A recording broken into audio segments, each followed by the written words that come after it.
Okey, berdasarkan apa yang telah cikgu ajar semalam, okey, hari ini cikgu nak kita main satu permainan. Permainan?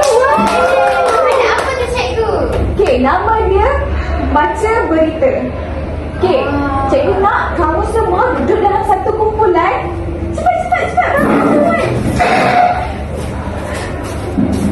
Tapi saya tak nak kumpulan dengan dia, cikgu. Dia jahat. Saya pun tak suka dia.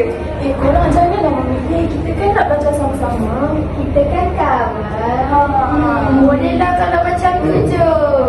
Okay, jom. Okey, siapa volunteer nak jadi kepala? Saya! Wah, Aisyah. Okey, bermula daripada Aisyah. Okey, Aisyah buat ayat dengan perkataan saya. Saya suka makan nasi. Lagi. Awak pula. Ifah pula. Saya. Okey. Suka bermain bola.